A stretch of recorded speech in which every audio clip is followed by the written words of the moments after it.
आज आपण मधल्या वेळेस खाण्यासाठी झटपट असा स्नॅक्स म्हणजे गोड मुरमुरे बनवत आहोत। अगदी झटपट आहे, खूप लवकर होतो। इथे एका कढईमध्ये 3 कप मुरमुरे घेतलेले आहेत। याला आपल्याला हलकासा भाजून घ्यायचंय। 1 मिनिट लागतो, फार नाही। 1 मिनिटात, कारण की फक्त गरम करून घ्यायचे आहेत आपल्याला आणि ते आपण कढईमधून काढून घेणार आहोत। हाताने असे तुटले म्हणजे समजून घ्यायचे की मुरमुरे छान गरम झालेले आहेत। आता ते आपण एका वेगळ्या पातेल्यात काढून घेतलेत। आता आपण सेम कढईमध्ये 1 चमचा तूप गरम केलंय। त्याच्यामध्ये आपण ज्या वाटीने आपण मुरमुरे मोजले होते त्याच वाटीने इथे 1 कप गूळ घेतलेला आहे। 3 कप मुरमुरे आणि 1 कप गूळ असं प्रमाण आहे। आता याला आपण मिक्स करून घेऊ तुपामध्ये आणि गूळ पटकन वितळावा म्हणून मी 1 चमचा इथे पाणी घातलेलं आहे। आपल्याला गूळ फक्त मेल्ट करायचा आहे, आपल्याला पाक बनवायचा नाहीये।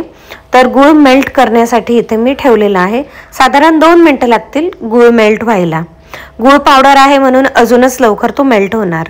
जर तुम्ही चॅनलला नवीन असाल ना तर प्लीज सबस्क्राइब करा। अशा छान छान रेसिपीज आम्ही तुमच्यासाठी घेऊन येऊ। तर इथे बघू शकतात आता गुळाला ना हलका फेस यायला लागलेला आहे, याचा अर्थ तो छान रेडी झालेला आहे। एका ताटाला मी तूप लावून घेतलंय आणि जे पण आपल्याला ड्रायफ्रुट्स ॲड करायचे आहेत, मी बदाम, सनफ्लॉवर सीड, पंपकिन सीड्स आणि पिस्ताचे काप इथे घेतलेत। थोडे थोडे घेतलेत, 3-4 बदामचे काप घेतलेत, थोडेसे सनफ्लॉवर सीड्स ऑप्शनल आहेत, पण ते क्रंच देतं छान खायला म्हणून मी ॲड केलेलं आहे। आता मुरमुरे आहेत ना ते ॲड करून घेऊया। मुरमुरे यासाठीच भाजले होते की जेव्हा आपण गूळ कोट करू ते नरम पडू नये म्हणून।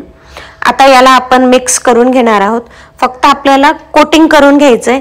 गॅस बंद केलेला आहे। ज्यावेळी गूळ मेल्ट झाला ना मी गॅस बंद करून घेतलेला होता। आता गूळ सगळीकडे छान कोट होण्यात आलेला आहे। आता ज्या आपण ताटामध्ये तुपाने ग्रीस करून घेतलंय, ग्रीस याच्यासाठी केलंय की गूळ जो आहे तो चिपकू नये म्हणून। तर आपण हे मिश्रण आपण आता त्या ताटावर काढून घेणार आहोत आणि फक्त 2 मिनिटं त्याला थंड होऊ द्यायचं आहे। आणि याच्यामध्ये लगेच आपण जे मी ड्रायफ्रुट्स ठेवले होते थोडेफार गार्निशिंगसाठी, तर ते मी ॲड केलेले आहेत। याच्याने एकतर आपल्याला मुलांना छान ड्रायफ्रुट्स पण खायला मिळतील आणि क्रंच सुद्धा येईल, तर खाताना खूप छान लागतं। मोठ्यांना सुद्धा हे आवडीने आवडतात। तर नक्की करून बघा ही रेसिपी। लवकर होते, मॅगीपेक्षा तर नक्कीच लवकर होते आणि शिवाय पौष्टिक देखील आहे। हिवाळ्यात स्पेशली ही रेसिपी केली जाते।